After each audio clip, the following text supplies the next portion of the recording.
मुबारक हो दीपक साहब, क्या शाहकार पेंट किया है आप। Thank you very much. ये नुमाइश देखने वाले जितने भी अशखास हैं हमारे देखे, घूम फिर कर मजबूर हो जाते हैं आपकी पेंटिंग के सामने खड़ा होकर। ज़रा नवाजी आपकी हजूर, थैंक यू। इसमें कोई शक नहीं दीपक साहब कि इस साल का पहला इनाम आपकी पेंटिंग को ही मिलेगा। Thank you sir. यकीनन कहिए साहब, यकीनन कहिए। इनकी ये शाहकार पेंटिंग तो इस बात का बजाते खुद ऐलान कर रही है। बहुत बहुत मुबारक। Thank you. बहुत थैंक यू। मुबारक। Thank you sir. Thank you.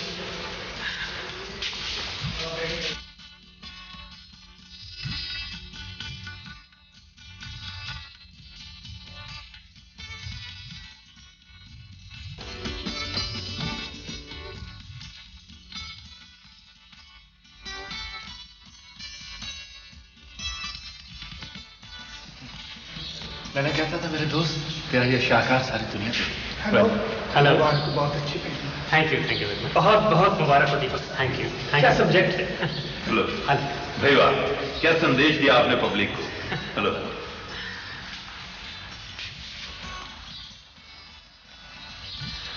दीपक साहब, हम इंटरव्यू के सिलसिले में आपसे मिलना चाहते थे। हाँ, कभी भी आप आइए। You're welcome sir. Thank you. Okay thank thank you.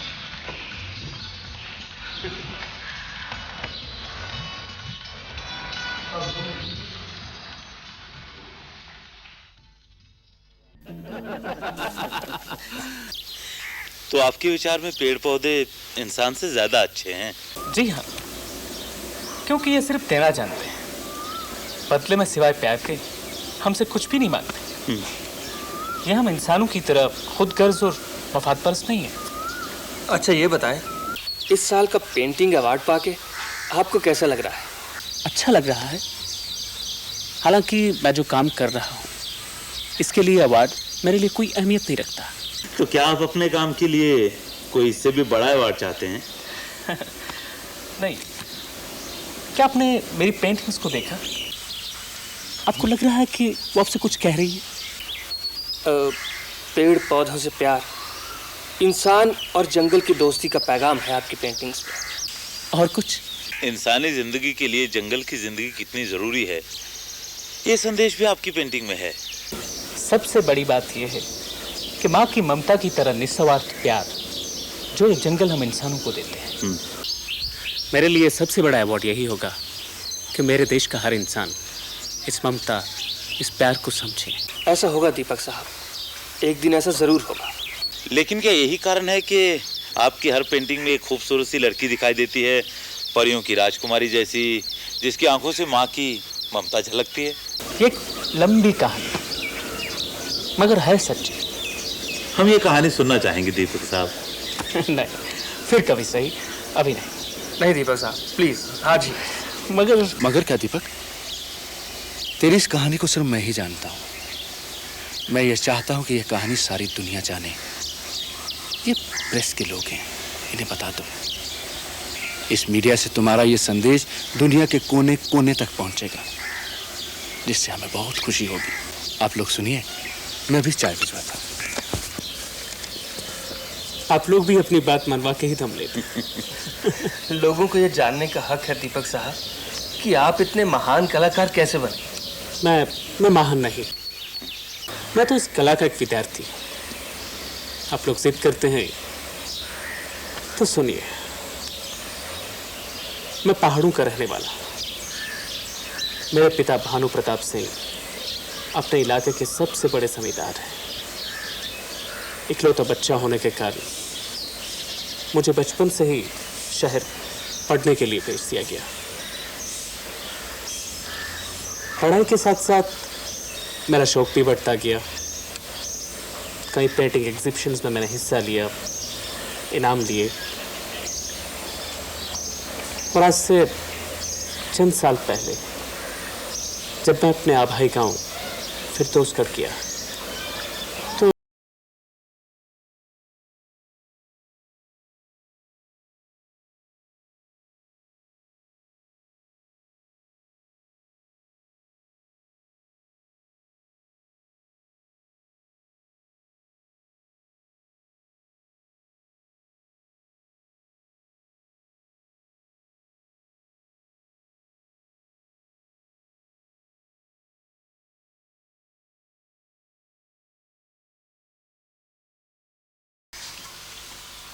इतने बरसों के बाद अपने इलाके में आकर कैसा लग रहा है दीपक?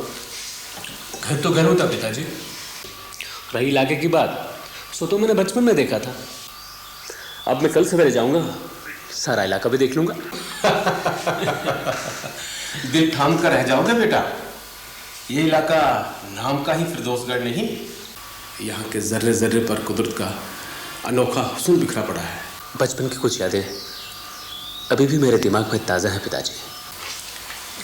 लो बेटा, ये खीर खाओ, मैंने अपने हाथों से बनाई थी तुम्हारे लिए। अब रोज खिलाना इसे अपने हाथों के बने हुए पकवान। अब इसे यही रहना है। अब तो मैं इसे कहीं नहीं जाने दूंगी। इतनी मुद्दत के बाद घर लौटा है। आंखें तरस गई थी इसे देखने के लिए। क्यों? शहर जाकर महीना महीना भर इसके पास रहा करती थी। वो तो बस नाम का रहना होता था इसके साथ। सुबह निकलता था और शाम को लौटता था। तो अब क्या 24 घंटे बांध के रखोगी इसे? हाँ, इसके पाँव में बेड़ियां डालने की सोच रही हूँ मैं। क्यों क्यों क्यों? बेड़ियां क्यों माँ? जवान बेटों के पैरों में बेड़ियां ना डाली जाए ना तो वो हाथ से निकल जाते हैं। लो सुन लिया दीपक, तुम्हारी माँ तुम्हारे लिए उम्र कैद की सजा तजवीज कर रही है। अभी तो पढ़ाई खत्म की है पिताजी। अभी कुछ देर और ये परिंदा इस फिरदौसगढ़ की फजा में आज़ादी के साथ उड़ना चाहता है। इसलिए माँ की अदालत से अपील करता है कि वो ये सजा 1-2 साल के बाद सुनाए। और ये वकील सफाई भानु प्रताप सिंह इस बात की सिफारिश।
यार दीपक, इनकम टैक्स का रिटर्न भरना है। अगर वक्त मिले तो मुंशी के साथ बैठकर एक नज़र तुम भी हिसाब किताब पे कागज़ा पर डालो। आज तक ये मुंशी जी काम करते आ रहे हैं ना, आज से भी वही करेंगे। बेटा, ये जमीन जायदाद और कारोबार तुम्हारा है, मुंशी जी का नहीं। माँ, पिताजी के होते हुए मुझे इस झमेले में पड़ने की क्या जरूरत है? कब तक यूं कब तक माँ बाप बच्चों का साथ देते हैं? एक दिन तुम्ही को तो सब कुछ ये संभालना है, और अगर मेरे जीते जी ही संभाल लो तो मुझे भी कुछ आराम का मौका मिलेगा। पिताजी, मुंशी जी के होते हुए आपको चिंता किस बात की है? मैं मानता हूँ कि मुंशी ईमानदार और भरोसे का आदमी है, मगर मैं चाहता हूँ कि तुम अपनी जिम्मेदारी महसूस करो। और बेटा, अब तो काफी दिन हो गए हैं तुम्हें अपने इस इलाके की खूबसूरती का आनंद उठाते हुए। कहाँ माँ? अभी तो बस एक ही नजर देखा है मैंने। मैं तो इसकी खूबसूरती में खो जाना चाहता हूँ, उसकी रूह की गहराई में डूब जाना चाहता हूँ। देखो दीपक, मैं जानता हूँ कि तुम्हारे अंदर एक चित्रकार है और तुम्हारी पेंटिंग्स की नुमाइश मैंने देखी है और उनके बारे में पढ़ा भी है। एक शौक और हॉबी तक तो ये सब कुछ ठीक है, मगर मैं तुम्हें इस बात की इजाज़त नहीं दे सकता कि तुम इस शौक की वजह से अपनी जिम्मेदारी और कारोबार से मुंह मोड़ो। पिताजी, चित्रकला मेरा शौक या हॉबी नहीं है, ये तो मेरी आत्मा है, इसके बगैर मैं अधूरा हूं। उसे फूल की तरह जिसमें खुशबू ना हो, उसे नदी की तरह जिसमें पानी ना हो। तो क्या तुम सारी जिंदगी कनवास पर टेढ़ी मेढ़ी लकीरें खींच कर ही गुजार देना चाहते हो? तुम्हें हमारे अरमानों का और घर की मान मर्यादा का कोई ख्याल नहीं? तुम्हें लेकर जो सपने सजा रखे हैं हमने, उनका कोई एहसास नहीं? माँ, इस घर की मान मर्यादा और तुम्हारे अरमानों का ख्याल है मुझे, लेकिन मेरे भी तो सपने हैं माँ। वो सपना है इस देश में आने वाली पीढ़ी की स्वस्थ जीवन का सपना, और कुदरत ने जो अपने खजाने से हमें अनमोल सौगात दी है, उसकी रक्षा का सपना माँ। ये तुम कैसी बातें कर रहे हो? मुझे तो कुछ भी समझ में नहीं आ रहा। मुझे भी कुछ समझ नहीं आता माँ, मगर बस मुझे ऐसा लगता है जैसे ये जंगल, ये पहाड़ मुझे पुकार रहे हो।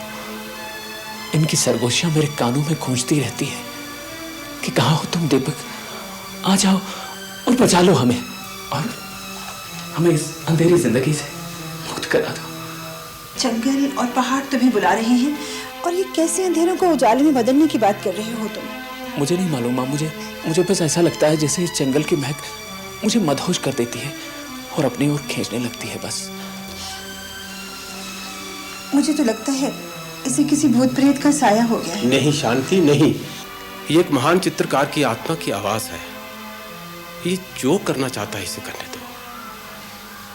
शायद सचमुच हमारे घर में एक ऐसा दीपक पैदा हुआ है जो अपनी रोशनी से अपने खानदान का ही नहीं बल्कि सारे देश का नाम रोशन करना चाहता है। लेकिन ये करना क्या चाहता है? मैं कुछ दिन टॉवल के जंगलों में जाना चाहता हूँ माँ। मैं प्रकृति की गोद में बैठकर लोरियां सुनना चाहता हूँ, अपनी आत्मा को उसमें लीन कर देना चाहता हूँ। अपने रंगों से माँ प्रकृति की सुंदरता और उसकी छवि संसार को दिखाना चाहता हूँ मैं। जाओ दीपक जाओ, मेरा आशीर्वाद तुम्हारे साथ है। पिताजी। दीपक,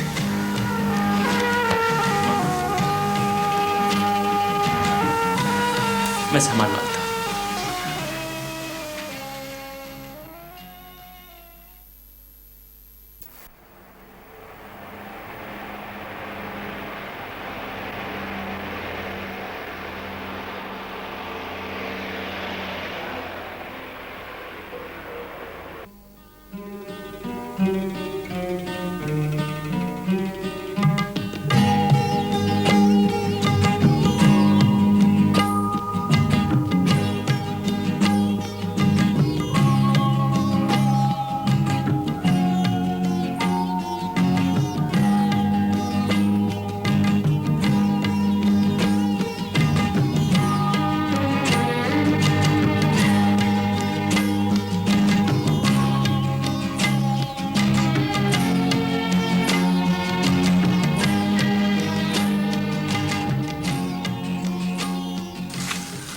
सलाम साहिब।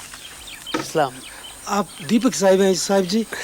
हाँ, लेकिन तुम कौन हो? जी मैं इस डाक बंगले का चौकीदार अकरम खान। मुझे आपकी आने की इतला मिल चुकी है साहब जी। आपका कमरा तैयार है। वो अकरम खान गाड़ी में सामान पड़ा हुआ है। उसकी चिंता न करें जी, आप लंबा सफर करके आए हैं, थक चुके होंगे जी। अब चाय का पानी भी तैयार है, जब तक आप चाय पियेंगे आपका सामान आपके कमरे में पहुंच जाएगा जी। आप डाक बंगले की तरफ चलें। हाँ भाई अकरम खान, चाय की तलब तो बहुत है। हाँ चलो चलो।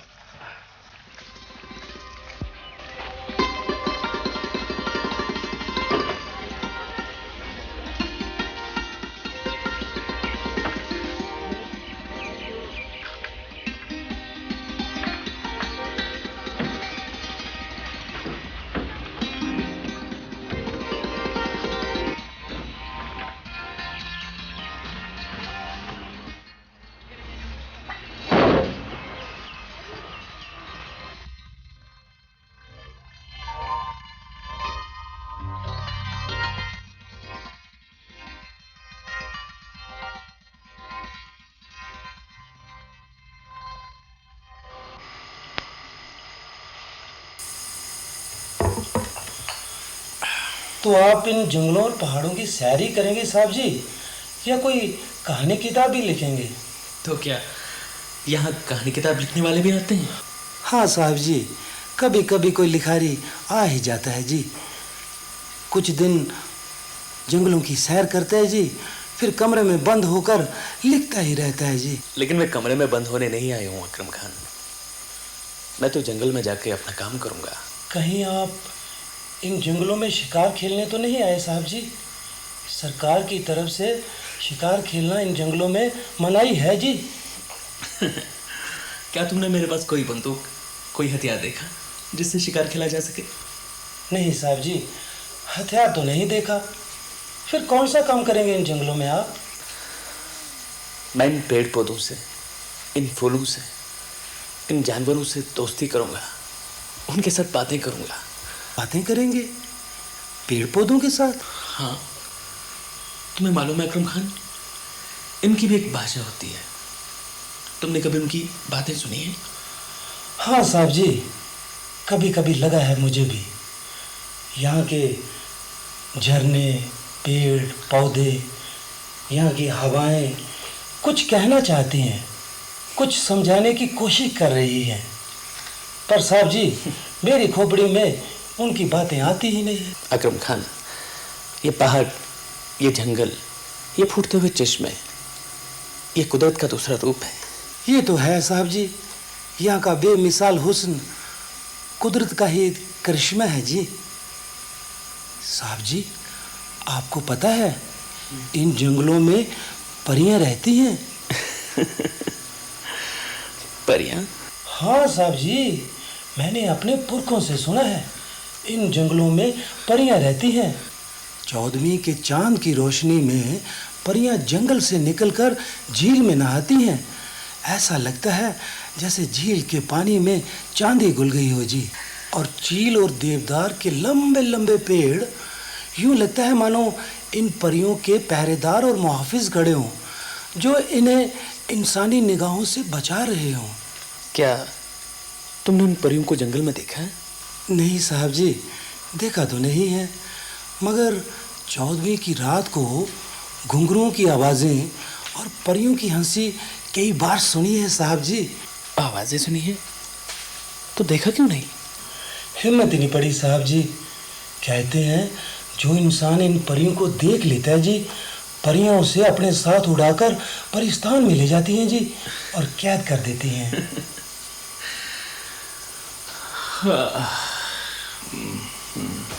रात काफ़ी हो चुकी है जी, मैं चलता हूँ। हाँ, सलाम साहब जी। सलाम।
इन पेड़ों और पहाड़ों की तस्वीरें बनाकर क्या करेंगे आप? सारे संसार को दिखाऊंगा अकरम खान कि कुदरत ने हम इंसानों के लिए कैसे कैसे अनमोल खजाने पैदा कर रखे हैं। ऐसे खजाने जिनके वजूद से हम इंसानों के लिए एक तरफ से शुद्ध और ताज़ा हवा की सूरत में जिंदगी मिलती है और दूसरी तरफ उनके हुस्न से हमारी आत्मा को ताजगी और शांति मिलती है। किस इंसान को बताएंगे ये तस्वीरें?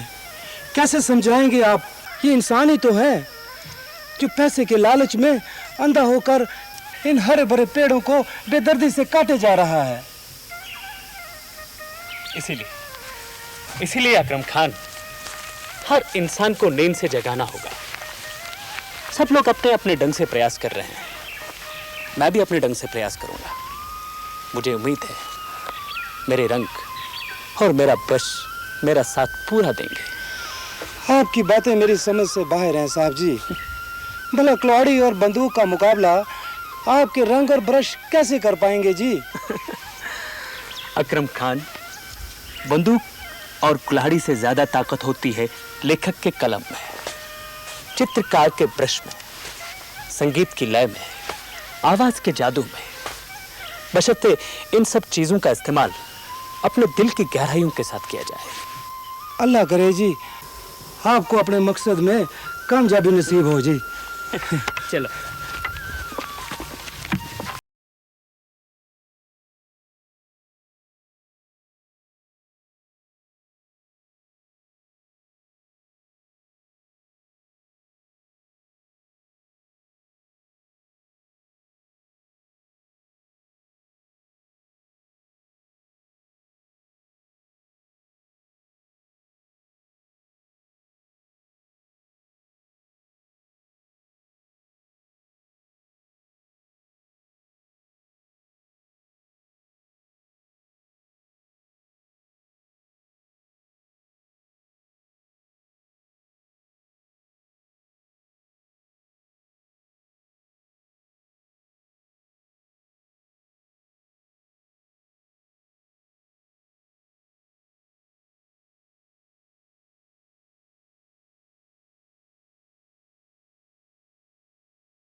साहब जी।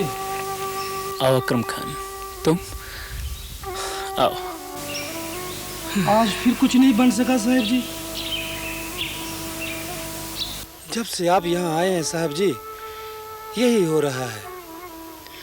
रोज सुबह मैं आपको इस जंगल में छोड़ जाता हूँ और शाम को जब सामान लेके वापस जाता हूँ तो यही देखने को मिलता है जी।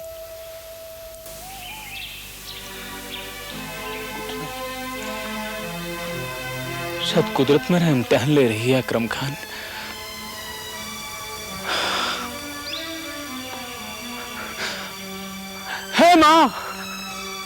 हे माँ प्रकृति, मुझे रास्ता दिखा माँ, मुझे आशीर्वाद दे। ऐ मेरे परवरदिगार, ये साहिब तेरा नेक बंदा है, एक नेक मकसद को लेके घर से निकला है। इस पर करम फरमा मेरे मौला, इसकी रहनुमाई कर।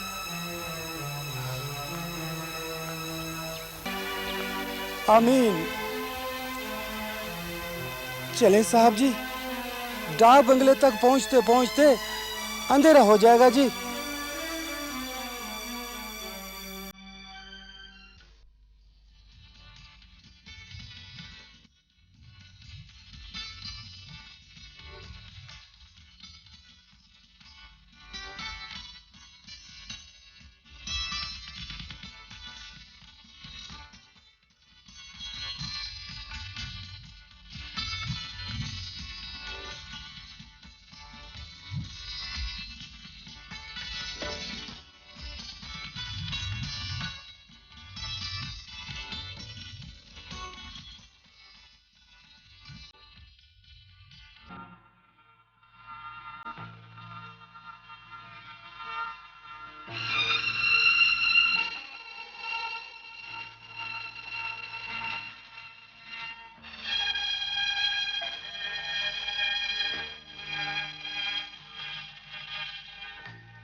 कौन हो तुम?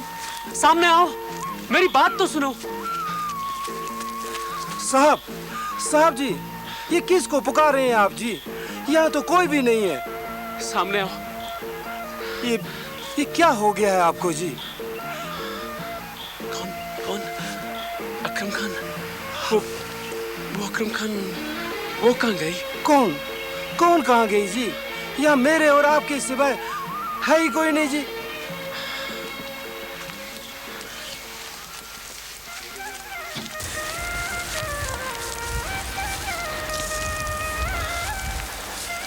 वाह साहिब जी वाह, कितनी खूबसूरत तस्वीर बनाई है आपने। ओ आखिरकार अल्लाह ने आपकी सुन ही ली जी। लेकिन वो कहाँ गई? कौन? वही जिसकी खूबसूरत आंखें मेरी पेंटिंग में नजर आ रही हैं। यहाँ तो कोई भी नहीं है साहिब जी। साहिब जी, आपने कहीं परी बरी तो नहीं देख ली? परी? हाँ अकरम खान, वो परी थी, बिल्कुल तुम्हारी कहानी जैसी, परियों की राजकुमारी।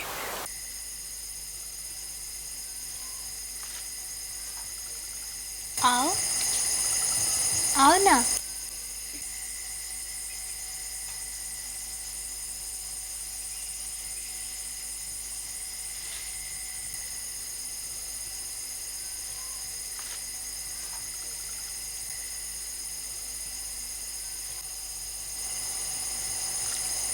आओ आओ ना, चले आओ। खुले आसमान के नीचे कुदरत की गोद में आओ आओ आओ ना।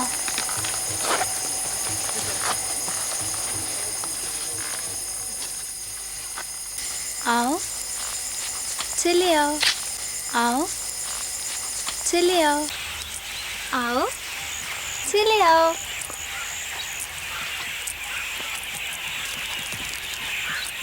आओ।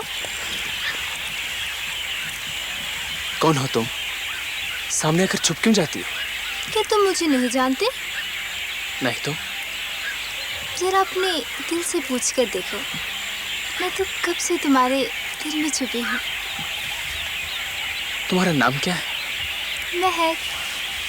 महक, महक, तुम मेरे सांसों में बस गई हो महक।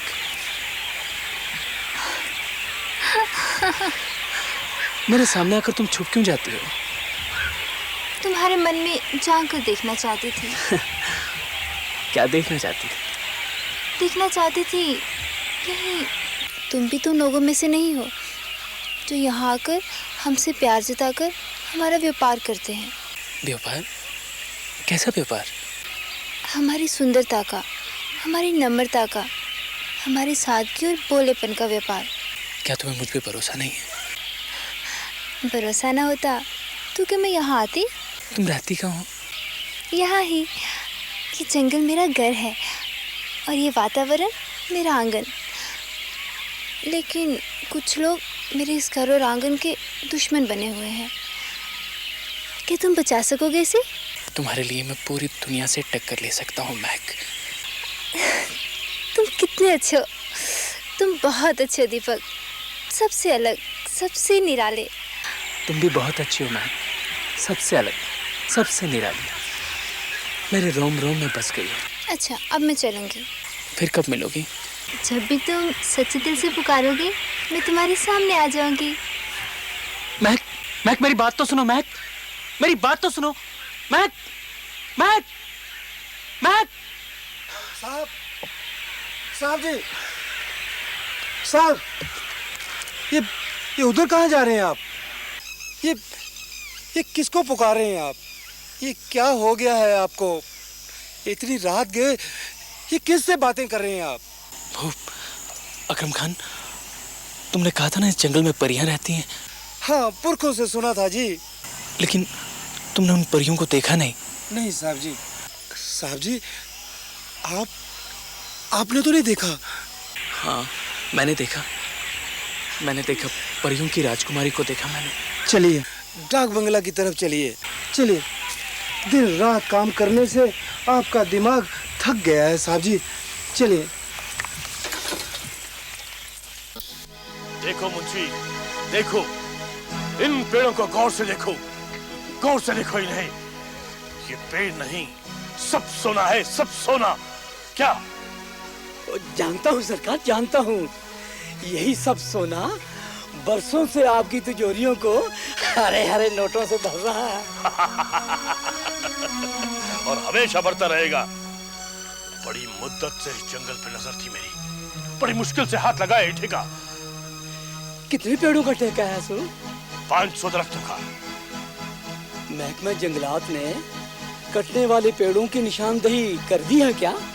मुंशी देला मर, इतने बरस हो गए तुम्हें हमारे साथ काम करते हुए, लेकिन अक्ल तुम्हें देले भर की भी नहीं आई। अगर हम सिर्फ निशान लगे दरख्तों को ही काटते रहे, फिर तो हमारी तिजोरियां खाली हो जाएंगी। हाँ सरकार, ये बात तो ठीक है, पर सरकार हरे भरे दरख्तों को काटना इतना आसान काम भी नहीं रहा। पैसे में बड़ी ताकत है मुंशी, हर मुश्किल आसान हो जाती है। तुम बस देखते जाओ। देखें क्या हुजूर, कहीं ऐसा न हो कि हम सब इसकी लपेट में आ जाएं। सोच लें हुजूर। चौधरी सोचता नहीं, जो ठानता है कर दिखाता है। सोचो तुम मुंशी, तुम सोचो। हम क्या सोचें? चौधरी साहब कुछ ठीक नहीं कर रहे। अब नीली छतरी वाला ही हमको बचा सकता है। हे नीली छतरी वाले, बचा ले हमको। मुंशी,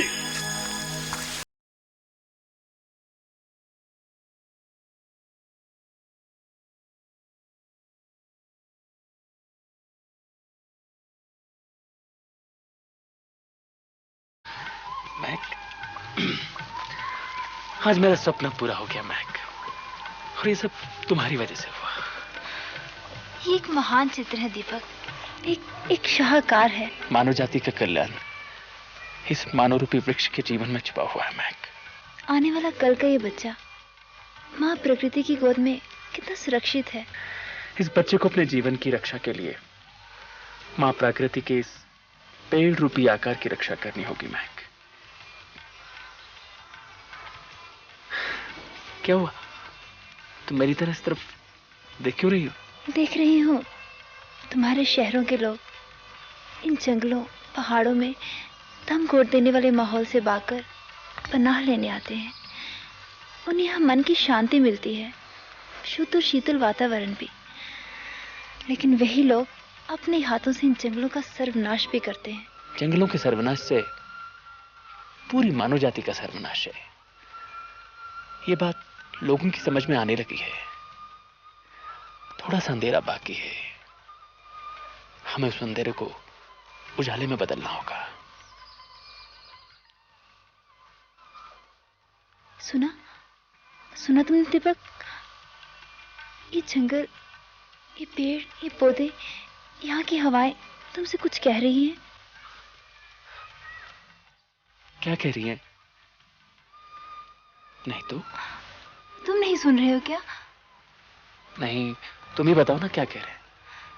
ये सब तुम्हारा धन्यवाद कर रही हैं, तुम्हारी कामयाबी की दुआ मांग रही हैं। महक, मैं तुम्हारा धन्यवादी हूं। हाँ, तुम मेरी आत्मा में बस गई हो।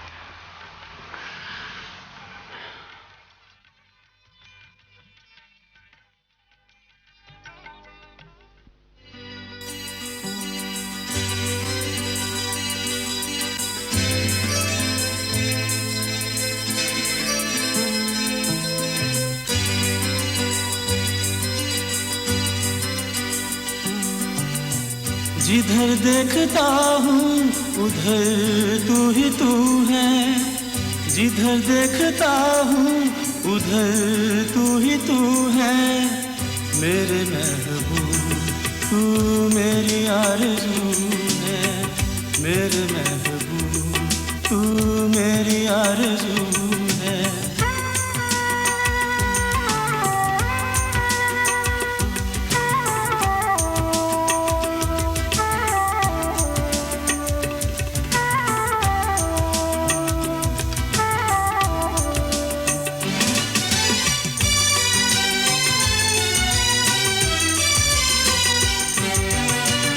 ठंडी हवा जब छूती है तन को,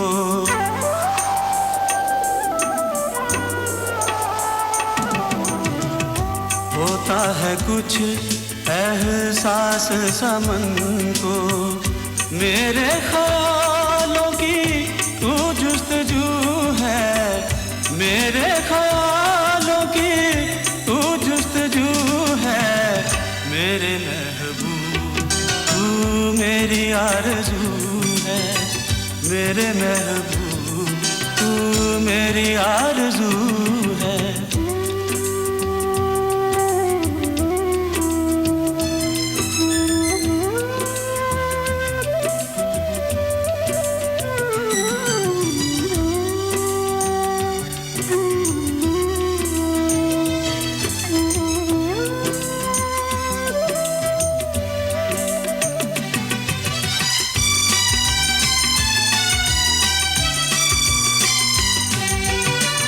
इतने हंसी हैं ये दिलकश नज़ारे,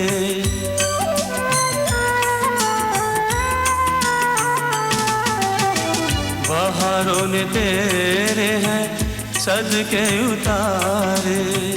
पूनम के चांद जैसा लगे हूबहू है, पूनम के चांद जैसा लगे हूबहू है। मेरे महबूब मेरी आरज़ू है, मेरे महबूब तू मेरी आरज़ू है।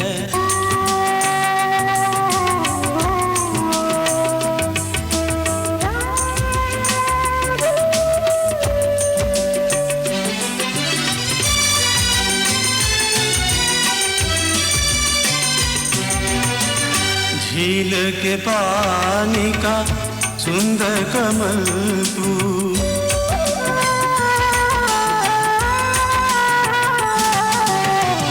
मेरे होठों की है मीठी गजल तू। लगता है जैसे तू मेरे रूबरू है, लगता है जैसे तू मेरे रूबरू है। मेरे महबूब तू मेरी आरज़ू है, मेरे महबूब तू मेरी आरज़ू है। जिधर देखता हूँ उधर तू ही तू है, जिधर देखता हूँ उधर तू ही तू है। मेरे महबूब मेरी आरज़ू है, मेरे महबूब तू मेरी आरज़ू है। Hello, good morning. Yes sir, all is okay sir, that's alright.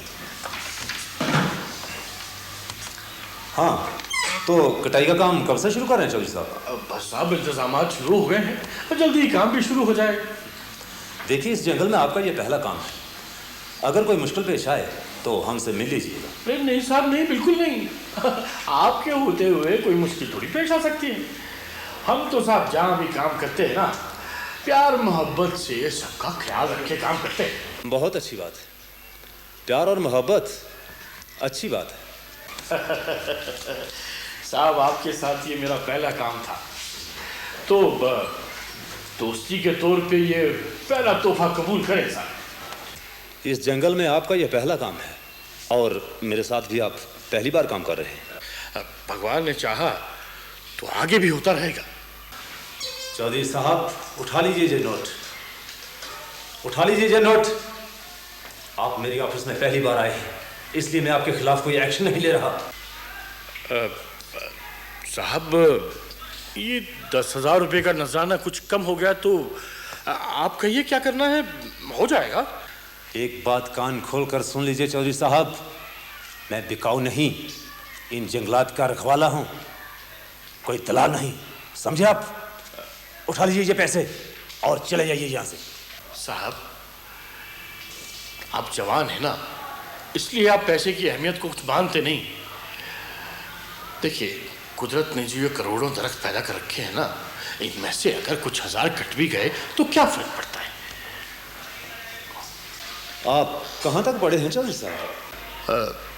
मैं साहब 10वीं जमात तक। इसलिए आप नहीं जानते कि इन हरे भरे दरख्तों के कटने से क्या फर्क पड़ता है। लेकिन आज का हर नौजवान ये जानता है कि अगर आप जैसे लुटेरों को पूरी छूट दी जाए तो ये दुनिया एक दिन जहन्नम बन जाएगी, जहन्नम। उठाइए ये पैसे और चले जाइए यहां से। Now you get out! Mister Chaudhary, हमारी तरफ से मार्क्ड और अलॉट किए गए दरख्त ही काटेंगे आप। अगर एक भी हरा भरा दरख्त काटने की कोशिश की गई तो तुम जेल की सलाखों के पीछे नजर आओगे।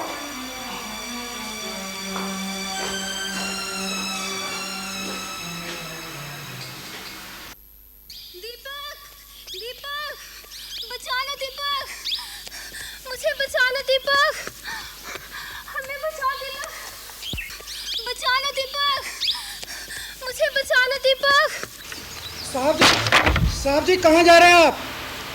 अब मेरी बात तो सुनिएगा साहब जी।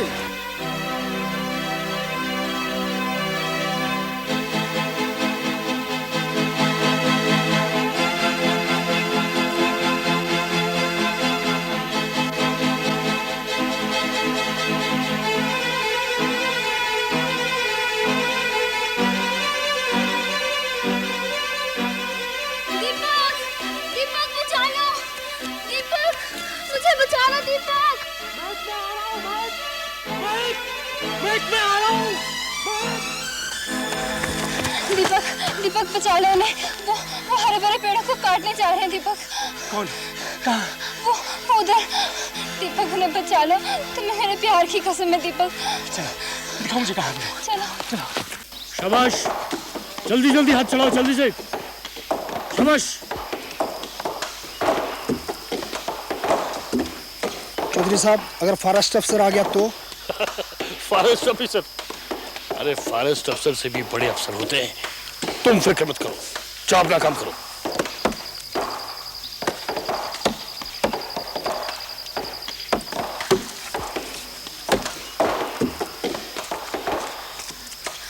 वो देखो।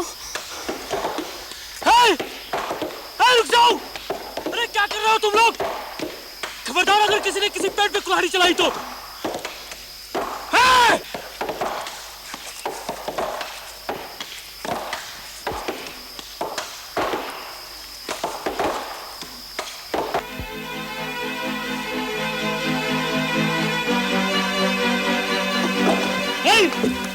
रुक जाओ, क्या कर रहे हो तुम लोग? ये क्या कर रहे हो तुम? और किसकी इजाजत से पेड़ काट रहे हो तुम? मेरी इजाजत से। और तुम कौन हो? मैं एक चित्रकार हूं, दीपक है मेरा नाम।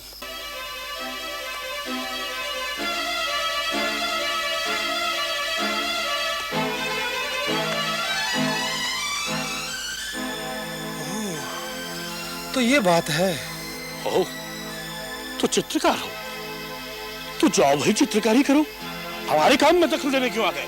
लेकिन मेरे होते हुए तुम ये पेड़ पौधे नहीं काट सकते। इन लोगों के पास तो हथियार हैं साहब, इनका मुकाबला कैसे कर पाएंगे?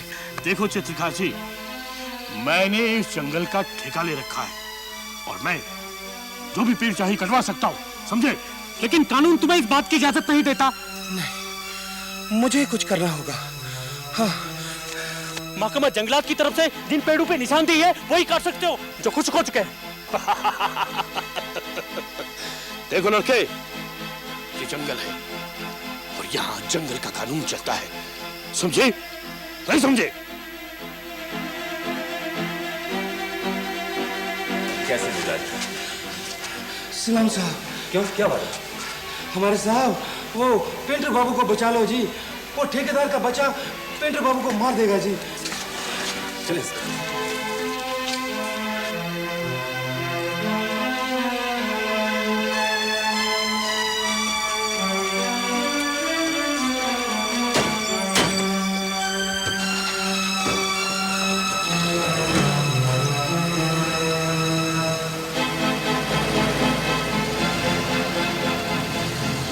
कुछ नहीं समझते तुम लोग।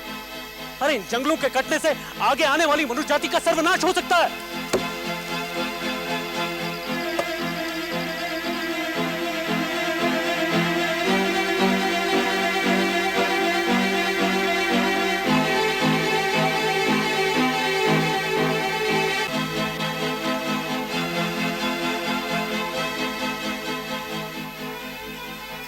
मैं कल की बात नहीं जानता, आज की बात जानता हूं, आज की। और अब तुम जाओ यहां से, और अगर तुम नहीं गए तो मेरे काम में दखल देने का अंजाम क्या होगा तुम्हें पता चल जाएगा। जाओ।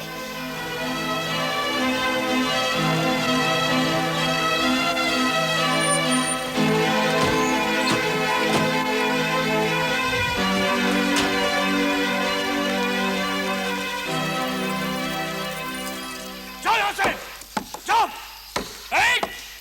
रुक जाओ, फेंक दो कुल्हाड़ियां, फेंक दो, फेंक दो, सारे फेंक दो। अरे तुम लोग नहीं जानते, ये जंगल कटते रहे वर्षा नहीं होगी, वर्षा नहीं होगी तो अनाज नहीं होगा, लोग भूखे मर जाएंगे। क्या देख रहे हो?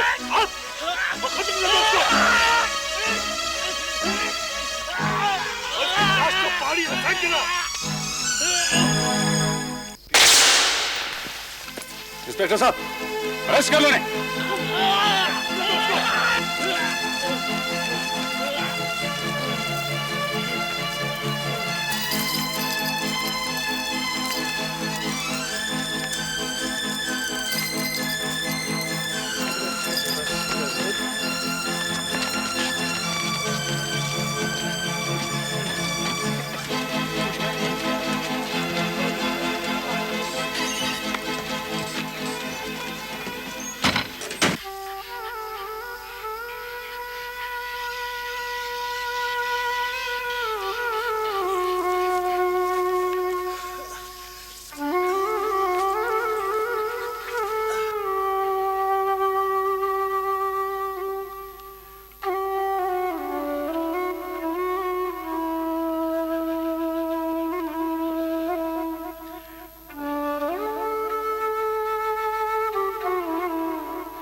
तुम अंदर कैसे आ गई? दरवाजा तो बंद है। तुमने अपनी जान की बाजी लगा दी दीपक। तुम्हारे लिए अगर मेरी जान भी चली जाती महक, तो मुझे रंज न होता। तुम तो मेरी जिंदगी हो।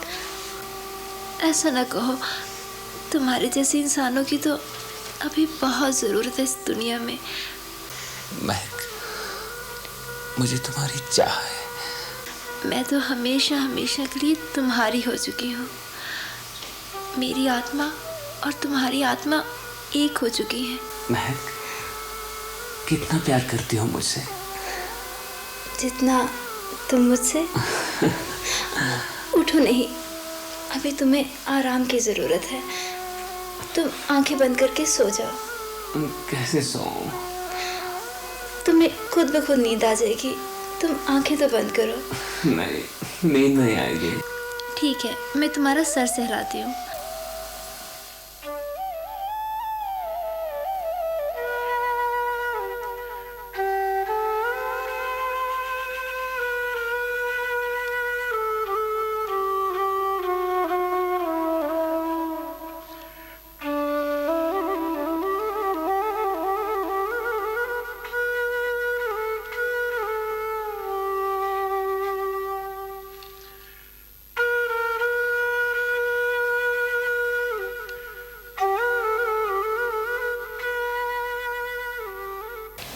दीपक, तुम्हारी पूरी कहानी सुनने के बाद मैं इस नतीजे पर पहुंचा हूं। महक सचमुच तुम्हारी एक कल्पना है,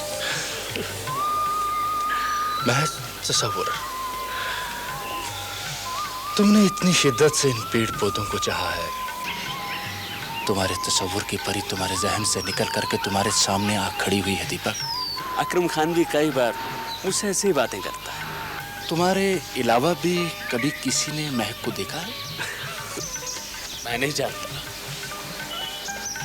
इन जंगलों में तो क्या, इस इलाके में दूर दूर तक महक नाम की लड़की का कोई वजूद नहीं है। मैंने देखा ना, मैंने देखा उसे बातें की मैंने, उसे छुआ मैंने। तुमने उसे देखा है, लेकिन बिल्कुल ऐसे जैसे कोई ख्वाब में किसी को देखता है, उसे छूता है, उससे बातें करता है। अगर एक ख्वाब है तो मुझे इस ख्वाब में ही डूबा रहने दो असलम। हरगिज नहीं, तुम्हारी ये कल्पना, तुम्हारी महक ने ये जो शाहकार तुमसे बनवाए हैं, इन्हें पूरी दुनिया के सामने रखना होगा। तुम्हें ऑल इंडिया पेंटिंग कंपटीशन में हिस्सा लेना होगा। असलम, लेकिन वो दीपक, मैं तुम्हें लेने आया हूं, और अगर तुम मेरे साथ नहीं गए तो ये मेरी दोस्ती तेरे साथ हमेशा हमेशा के लिए खत्म हो जाएगी। असलम, ये तूने क्या कह दिया मेरे यार? चल रहा है ना? तू जानता है ना, मैं तुम्हारी दोस्ती तोड़ नहीं सकता।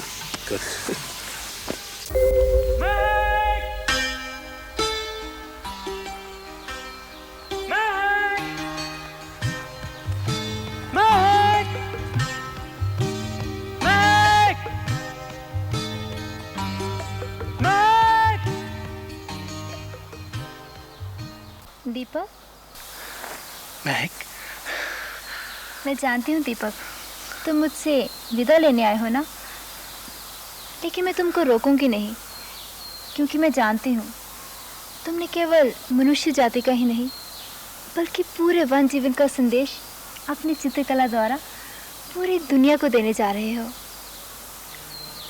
मेरे जाने से तुम नाराज तो नहीं हो जाओगी महक? मुझे भूल तो नहीं जाओगी ना? कोई अपने मसीहा से नाराज हो सकता है या उसे भूल सकता है? मेरा इंतजार करोगी ना महक? तुम्हारा और मेरा रिश्ता सदियों पुराना है। सदियों पुराना? तो क्या तुम सचमुच एक कल्पना मात्र हो? हाँ, सच्चाई, मानवता और प्रेम का ये दीपक हर युग में भटकते लोगों को रास्ता दिखाता रहेगा। मैं तुम्हें भूल नहीं सकता महक, मैं तुम्हें भूल नहीं सकता। भूलना भी नहीं, वरना सर्वनाश हो जाएगा इस मनुष्य जाति का भी और पूरे वन जीवन का भी। जाओ मेरे चित्रकार, जाकर अपनी चित्रकला द्वारा उन लोगों को गहरी नींद से उठाओ। अलविदा मेरे चित्रकार, अलविदा, अलविदा, अलविदा, अलविदा महक, अलविदा महक। वाह दीपक साहब वाह, इसे कहते हैं किसी चीज को रूह की गहराई से प्यार करना। और जिस शाहकार के लिए आपको अवार्ड मिला है ना, इसकी रचना तो केवल वही चित्रकार कर सकता है जिसने जंगल की महक से ना केवल अपना शरीर बल्कि अपनी आत्मा भी शुद्ध कर ली हो। और इस जंगल की महक की आत्मा को पूरी मानव जाति तक पहुंचा देना है। इसमें आपके योगदान की आवश्यकता रहेगी मुझे। अरे दीपक साहब, केवल हम ही नहीं बल्कि इस महायज्ञ में हर इंसान को अपने अपने हिस्से की आहुति डालकर